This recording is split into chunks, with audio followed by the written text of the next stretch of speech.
Di-subscribe dulu ya kak, sebelum lanjut ke video.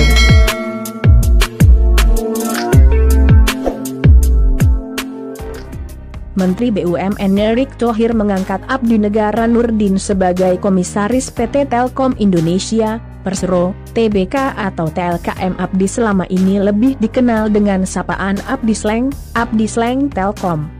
Pengangkatan Abdi Sleng sebagai Komisaris BUMN ini dilakukan dalam Rapat Umum Pemegang Saham Tahunan, RUPST, pada Jumat, 28 Mei 2021, kemarin.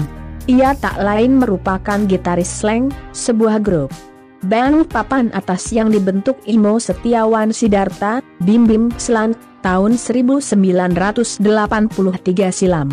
Abdi bergabung bersama Sleng sejak tahun 2007, bersama Rido Hafiz, mengisi kekosongan posisi gitaris yang ditinggalkan Parlin Burman Siburian atau biasa disapa P. Sleng.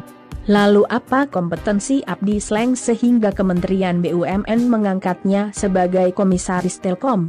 Senior Vice President Corporate Communication dan Investor Relations Telkom Indonesia Ahmad Reza, mengatakan setiap pengangkatan komisaris perseroan sudah mempertimbangkan kompetensi dari masing-masing individu. Para komisaris yang diangkat punya kapasitas dan klasifikasi yang dibutuhkan bagi pengembangan bisnis perusahaan, jelas Ahmad Reza dalam keterangan resminya, Sabtu, 29 Mei 2021. Reza lalu menjelaskan soal kompetensi yang dimiliki Abdi Negara Nurdin atau Abdi Sleng. Kata dia, penunjukan komisaris Telkom telah melalui beberapa tahap seleksi.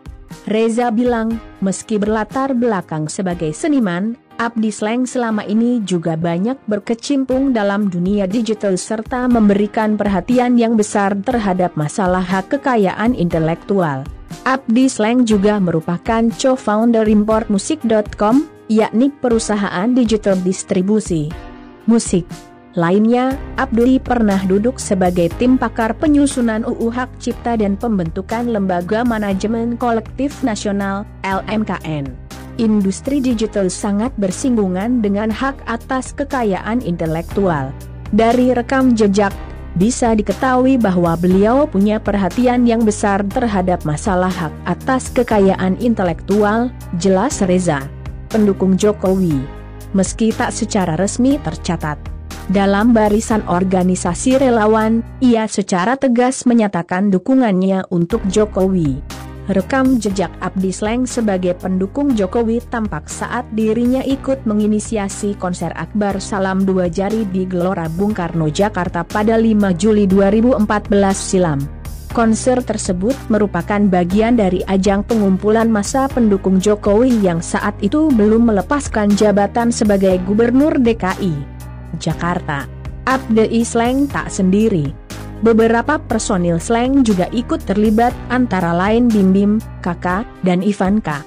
Beberapa musisi lainnya di konser tersebut, antara lain Erwin Gutawa, Sandi Sondoro, dan Giring Niji. Kala itu Abdi percaya bahwa Jokowi merupakan figur yang akan membawa perubahan untuk Indonesia menjadi lebih baik, jika kelak mereka terpilih untuk memimpin negeri ini selama 2014-2019. Mereka figur baru yang memiliki kompetensi untuk membawa perubahan ya, kata Abdi Sleng. Lalu pada Pilpres 2019, Abdi Sleng juga kembali turun gunung untuk memenangkan pasangan Jokowi Maruf Amin. Ia kembali secara tegas menyatakan dukungan yang kedua kalinya untuk Jokowi. Ia ikut meramaikan konser-konser Putih Bersatu menuju kemenangan Indonesia Maju bersama Gerakan Tagar Bareng Jokowi pada 13 April 2019.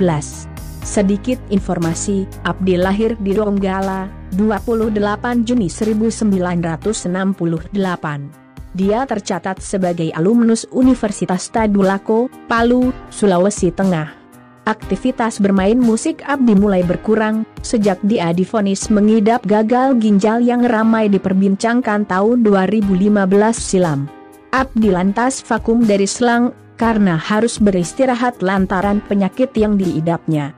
Hingga saat ini, Abdi Sleng menduduki jabatan di sejumlah perusahaan. Sebut saja jabatan Komisaris PT Sugireksa Indotama sejak tahun 2020 dan Komisaris PT Negara Sains Ekosistem sejak tahun 2021. Abdi juga tercatat sebagai co-founder dan founder di PT Hijau Multi Kreatif, Malo Music, dan Givide. Sebelumnya diberitakan, Menteri Badan Usaha Milik Negara, BUMN, Erick Thohir merombak susunan Dewan Direksi dan Komisaris PT Telkom Indonesia, Persero, terbuka.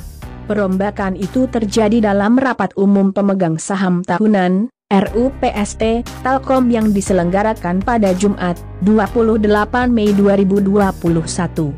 Dalam agenda tersebut, mantan bos Inter Milan itu memberhentikan Renald Kasali dari Komisaris Utama, Marsdi Wahyu Kisworo dan Chandra Arya Setiawan dari Komisaris Independen, serta Alex Deni dan Ahmad Fikri Assegaf dari posisi Komisaris.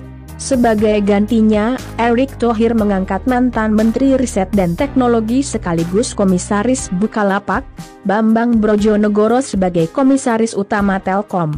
Kemudian, Erick juga menunjuk Abdi Negara Nurdin atau Abdi Sleng, Abdi Eslan, Telkom, dan Bono Daru Aji sebagai Komisaris Independen perusahaan telekomunikasi pelat merah itu. Selain itu, Erick mengangkat Direktur Jenderal Anggaran Kementerian Keuangan, Isara Cimatarwata dan staf khusus Menteri BUMN, Arya Sinulinga, sebagai Komisaris Telkom. Menolak masuk pemerintahan beberapa waktu sebelumnya, Abdi Sleng sendiri sempat menyatakan tak tertarik masuk ke salah satu struktur pemerintahan. Saat itu, ia digadang-gadang akan menduduki posisi strategis di Badan Ekonomi Kreatif, Bekraf. Saya tidak punya minat di sana. Menurut saya, yang bekerja di sana haruslah yang menguasai bidangnya, profesional, dan punya waktu.